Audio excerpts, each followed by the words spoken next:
मेहनत करनी पड़ेगी थोड़ी, सुविधा में बैठे बैठे काम नहीं चलेगा। फिर उस पर कहा जाता है आप तो ऐसे बोल रहे हैं जैसे मेहनत ही नहीं करते। आपको पता है कि आम गृहिणी कितनी मेहनत करती हैं, उसको तो उसकी कोई तनख्वाह भी नहीं मिलती, मुआवजा भी नहीं मिलता। देखिए क्षमा करेगा, लेकिन आप गृहिणी हो करके घर में जो मेहनत करती हैं, अगर उसमें दम ही होता तो उस मेहनत ने आपको अब तक आयात कर दिया होता ना। अगर आप ने जो आज तक मेहनत करी है वो सार्थक दिशा में होती और भरपूर होती, तो उसका फल फल अब तक आपको आज़ादी और मुक्ति के रूप में मिल गया होता ना।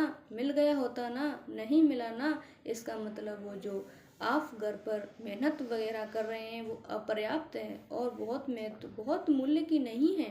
आप अपने आप को गौरवान्वित कर सकती हैं कि हम तो घर पर बहुत मेहनत करते हैं। देखो हम कोई खाली थोड़े ही बैठे हैं, दूसरे लोग दफ्तर में काम करते हैं, हम घर में काम करते हैं। नहीं, आप अपने आप को ये बहाना देते रहिए।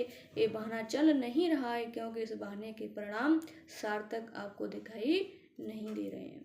अभी एक देवी जी आई, प्रोणा, वो बोली यहाँ आते हैं तो अब पति ने धमकी देनी शुरू कर दी है कि तुम्हारी हैसियत ही क्या है घर में, तुम्हें हटा करके खाना बनाने वाली, झाड़ पोंछे वाली रख लेंगे। आपको जीवन इसलिए तो नहीं मिला है न कि खाना बनाए और झाड़ पोंछा करे और बर्तन धोए, और ये सब करने को आप नाम किस बात के दे देते हैं? प्रेम का और जिम्मेदारी का। नहीं, मैं ये नहीं कह रहा हूँ कि ये सब आपके प्रश्नकर्ता की तरफ हाथ जोड़कर निवेदन करते हुए नहीं, मैं ये नहीं कह रहा हूँ कि ये सब आपके साथ हो रहा है। मैंने अभी आपके प्रश्न को एक व्यापक रूप दे दिया है। आपके प्रश्न को मैंने पूरी स्त्री जाति का, कम से कम सब गृहिणियों का प्रश्न बना दिया है। मैं आपसे कोई बात अभी व्यक्तिगत तौर पर नहीं कह रहा हूँ। कुछ मैं ऐसा कह दूँ जो आपके किस्से से मेल ना खाता हो तो बुरा मत मानेगा, ठीक है? अभी मैं सब महिलाओं को, सब गृहिणियों को संबोधित कर रहा हूँ। हम इसी में इतराए रह जाते हैं कि हम तो घर का काम करते हैं, और आप जो घर का काम कर रहे हैं और आप जिनके लिए काम कर रहे हैं वो आपके काम को दो कौड़ी की कीमत नहीं देते। वो आपको धमकी दे देते हैं कि अभी तुमको निकाल करके झाड़ पोंछे वाली और खाना बनाने वाली, बर्तन धोने वाली रख लेंगे। ज़्यादा मोह मत चलाया करो हमारे सामने। तो फिर समझ जाइए ना कि आपको उस काम में समय अपना बर्बाद करना है या नहीं करना है। करना चाहते हैं जिनके लिए आप ये सब काम कर रहे हैं, जब वो आपके काम को मूल्य ही नहीं देते, सम्मान ही नहीं देते, तो ये काम करके लाभ है? हाँ इस काम में लेकिन हाँ इस काम में लेकिन दिन पूरा खपता खपता ही है कि नहीं खपता है? पूरे परिवार का इतना बड़ा झोला भर के कपड़े धोते हो, और जिनके कपड़े धोते हो उनके लिए मूल्य नहीं धुले हुए कपड़ों का। वो कहते हैं कपड़े ही तो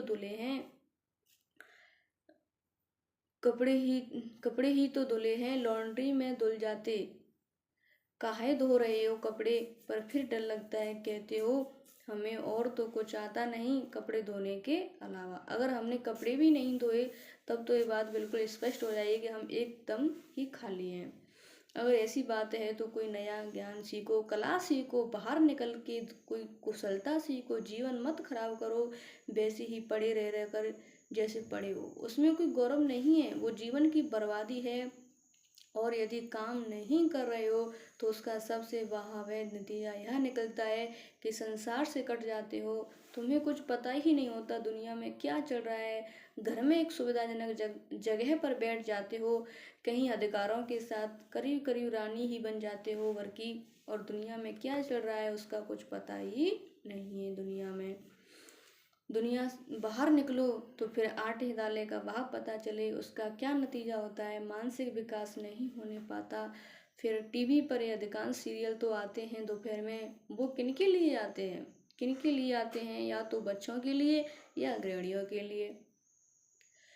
देखते हो किस कोटि के रहते हैं, उनका बौद्धिक स्तर क्या रहता है, उनका इंटेलेक्चुअल लेवल देखा है कैसा रहता है? कैसा रहता है? एकदम ही शून्य।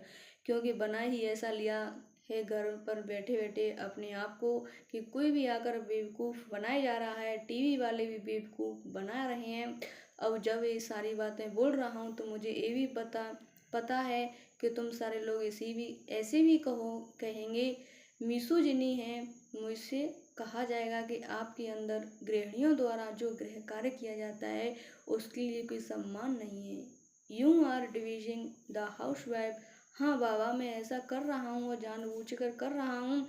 देखो, थोड़े समय के लिए घर का काम स्वेच्छा से चुनना एक बात होती है और घर का काम लत बन जाए और मजबूरी बन जाए ये बिल्कुल दूसरी बात होती है कि नहीं। थोड़े समय के लिए घर का काम स्वेच्छा से तो पुरुष भी चुन सकते हैं कि साल 2 साल हम घर पर ही रहेंगे, घर का ही काम धंधा अपना देखेंगे, वो कोई भी कर सकता है। पर घर का काम आपके लिए एक अपरिहार्यता बन जाए, आपका जीवन ही बन जाए, बिल्कुल दूसरी ही बात है। और उसी बात का खौफनाक परिणाम फिर ये होता है कि घर पर कैद रहे आप अध्यात्म की ओर भी नहीं बढ़ सकते। फिर घर पर जो होता है वो बहुत नकली किस्म का अध्यात्म होता है कि पूजा अर्चना कर ली, थोड़ा धूप बाती कर दी, घंटी बजा दी, सुबह सुबह नहा लिए, नहाने के बाद देवताओं पर थोड़ा सा पुष्प चढ़ा दिया। ये सब घर में खूब करती हैं महिलाएं। इससे क्या होगा? सारी पूजा अर्चना अंततः किस लिए है? ये सब घर में खूब किस लिए? सत्य के लिए है और मुक्ति के लिए है। ये सब करके सत्य और मुक्ति मिल रही है क्या?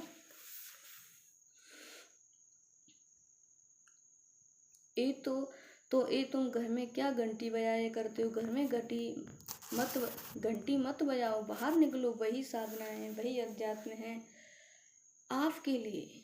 आपको कुछ नहीं मिलेगा उपनिषद पढ़ के अगर आप कैद में हो। जो कैद में है उसके लिए साधना है, दीवारों को तोड़ो और बाहर आओ। कैद के भीतर बैठे बैठे तुम गीता का पाठ कर रहे हो, ये कोई साधना नहीं हुई, ये कोई अध्यात्म नहीं है, ये बहानेबाजी है। अब इससे अगला चैप्टर है भावनाएं, विचार और स्त्री मन।